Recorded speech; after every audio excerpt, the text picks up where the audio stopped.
अगली स्लाइड में हम दिखा रहे हैं आपको कि 1,25,88,524 एनटीपीसी कैंडिडेट, उनका डिस्ट्रीब्यूशन किस तरीके से है, हम हर स्टेट्स में कहाँ पे इनको है। तो हमारी पहला प्रयास यही है कि जहाँ जिस प्रदेश के हैं वो उनको वहीं पे अकोमोडेट कर सकें। और बहुत बड़ा चैलेंज है कोविड सिचुएशन में इसको कराना। तो उसमें जो कुछ मिनिमल डिस्टर्बेंस, अनअवॉइडेबल डिस्टर्बेंस होगा, वही हम चाहेंगे कि प्रतियोगियों को रहे, अन्यथा वो ऐसा नहीं होगा।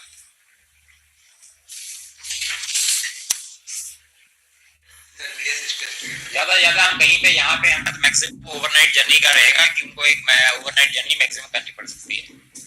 फीमेल और पीडब्ल्यूडी कैंडिडेट जो हैं उनको हमने कोशिश किया है कि वो अपनी होम स्टेट में ही अकोमोडेट हो जाएं। तो जो लोग दिव्यांग लोग हैं या जो महिला प्रतियोगी हैं, उनको हम लोगों ने उनके गृह प्रदेश में ही समायोजित किया हुआ है।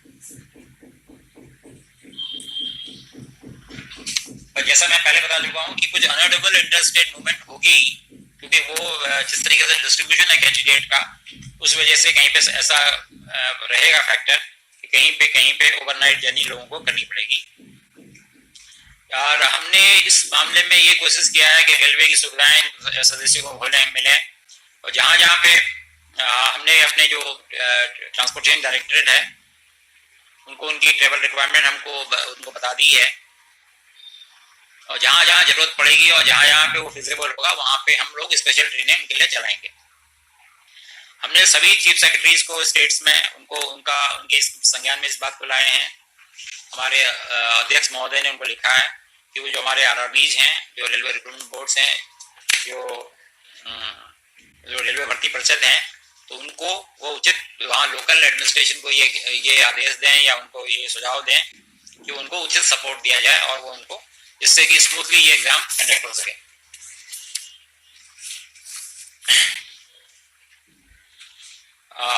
एक और इसमें आप देखिए, इस सीबीटी एग्जाम में या इस मेथोडोलॉजी में हम लोग पूरा प्रयास कर रहे हैं कि हमारे जो फर्स्ट टाइमर्स हैं, जिन लोगों ने पहले इस तरीके का कोई एग्जाम नहीं दिया है, उनको भी किसी तरीके की असुविधा ना हो। तो हम लोगों ने उन लोगों को एक लिंक प्रोवाइड किया है जहाँ पे वो मॉक टेस्ट जो कर सकते हैं। तो ये मॉक टेस्ट जो है एक्चुअल एग्जामिनेशन से पहले फैमिलियराइजेशन के लिए ये उपलब्ध कराई है सुविधा। तो कैंडिडेट्स जो हैं उनको हम क्वेश्चन पेपर, और इसके अलावा ये हम और भी सुनिश्चित करने के लिए कि हर तरह से ट्रांसपेरेंसी हो, और जो क्वेश्चन पेपर है कैंडिडेट का वो उसको दिखाए, उनको वो उपलब्ध होगा। आंसर बुकलेट और along with correct answer keys, उन्होंने क्या आंसर दिया है और उसके आंसर कीज एक्चुअली क्या है, ये एग्जाम के बाद उनको उपलब्ध करा दी जाएगी, जिससे किसी तरह की भी कोई एम्बिग्युइटी किसी कैंडिडेट में ना रहे। और ये भी हमने उनको सुविधा दी है कि अगर वो कहीं पे उनको किसी चीज में वो सहमति नहीं रखते हैं तो वो करेक्शंस के या कोई करेक्ट उनको लगता है कहीं पे कोई करेक्शंस गलत हैं या कुछ क्वेश्चन है उनके, तो वो अपने ऑब्जेक्शन रेज कर सकते हैं। और जैसा कि आपको पता है रेलवे ने अब जो इंटरव्यूज होते थे वो सब खत्म कर दिए हैं। तो इन एग्जाम्स में जो ये सीबीटी एग्जाम है इसकी परफॉर्मेंस ही प्लस जो मेडिकल और बाकी चीजें होंगी, बाकी यही इनके पैरामीटर रहेंगे। तो कोई डिस्कशन नहीं है, तो सारी ट्रांसपेरेंसी इस एग्जाम में रहेगी।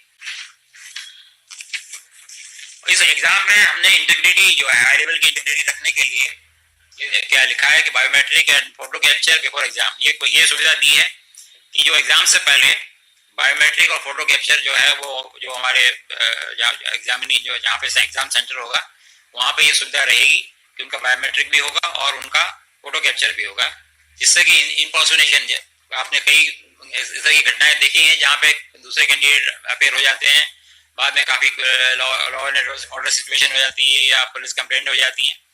तो उससे हम लोगों ने बचने का पूरा प्रयास किया है। और जो कैंडिडेट का फोटो होगा वो कैंडिडेट की स्क्रीन में डिस्प्ले होगा। यहाँ पे सीसीटीवी सर्विलेंस भी होगी और कमांड सेंटर में रियल टाइम मॉनिटरिंग भी होगी। और जो कैंडिडेट जो उनके जवाब होंगे वो सिस्टम में कैप्चर हो जाएंगे और वो 128 बिट इंक्रिप्शन में रहेंगे, जिससे कि वो उसमें कोई आदमी उसमें वो नहीं कर पाए, किसी तरीके की उसको डिस्टर्ब ना कर पाए। हमारे पास हर कैंडिडेट का डिटेल ऑडिट ट्रेल अवेलेबल होगा। तो ये आपको ये जान के बड़ी खुशी होगी कि आरआरबी हमारी जो है टोटली कमिटेड है। कई दिनों तक लोगों ने डे एंड नाइट काम किया है। ये पूरी प्रोसेस हम लोगों के लिए एक नया एक्सपीरियंस था। इसमें कई हमारे आरआरबी के चेयरमैन इन्वॉल्व थे, प्री बिड्स के स्टेज में, बिड डॉक्यूमेंट बनाने में, पोस्ट बिड में। तो ये बहुत इसमें काफी काम हुआ है और हर प्रयास किया गया कि जिससे कोई किसी तरीके की किसी को ना तो असुविधा हो और ना कोई किसी तरीके की कोई किसी को अनड्यू एडवांटेज मिले। मैं एग्जाम के दिन में हम लोग कैंडिडेट्स का टेम्परेचर लेंगे और जो कि थर्मोगन से लिया जाएगा। जिनका प्रेस्क्राइब टेम्परेचर जो प्रोटोकॉल के हिसाब से टेम्परेचर प्रेस्क्राइब है उससे ज्यादा का टेम्परेचर होगा तो उनको एग्जाम से डिसअलाउ किया जाएगा। उनको रजिस्टर्ड मेल से इन्फॉर्म किया जाएगा और उनको रिशेड्यूल किया जाएगा उनका एग्जाम। ऐसा नहीं कि उनका चांस अगर उस दिन टेम्परेचर कितना खास किसी वजह से अगर उनको टेम्परेचर आ जाता है तो ये प्रयास होगा कि उनको रिशेड्यूल करके दूसरे दिन किसी और उसमें सुविधा अनुसार उनको दूसरे दिन के लिए शेड्यूल किया जाएगा और इसकी सूचना उनको पर्याप्त रूप से दी जाएगी, समय पर दे दी जाएगी।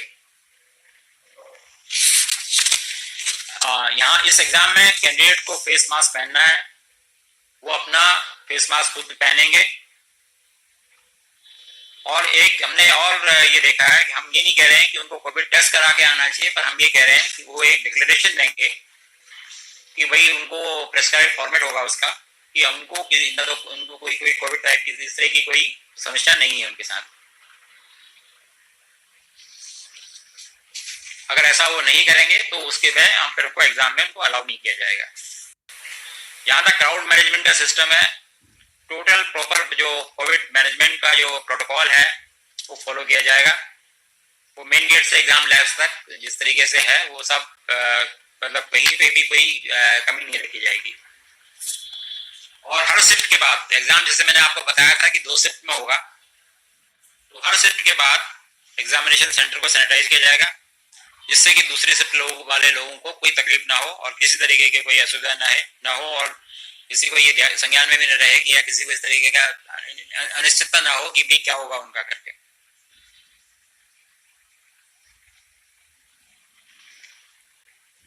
तो इस तरीके से हमने जितने भी रिलेवेंट प्रोटोकॉल्स हैं, गाइडलाइंस हैं, उनको हम लोग 100% कंप्लाई कर रहे हैं। तो इस संबंध में जो सेंट्रल गवर्नमेंट ने या कंसर्न स्टेट गवर्नमेंट ने जो गाइडलाइंस इशू की हैं उनको हम लोग फॉलो कर रहे हैं, चाहे वो स्टेट गवर्नमेंट को। तो जैसा आपको पता है कि इसमें काफी सारी गाइडलाइंस मिनिस्ट्री ऑफ हेल्थ से हैं, होम से हैं या कुछ स्टेट गवर्नमेंट की तरफ से भी हैं। तो हमारे सारे आरआरडीज को हमने ये सुझाव दिया है कि वो किसी भी प्रोटोकॉल को देखें कि किसी भी प्रोटोकॉल का कोई वायलेशन ना हो रहा हो। इसके साथ साथ मैं आपको सिर्फ ये फिर से एक बार आपके संज्ञान में लाना चाहूंगा कि हमने 2018 में भी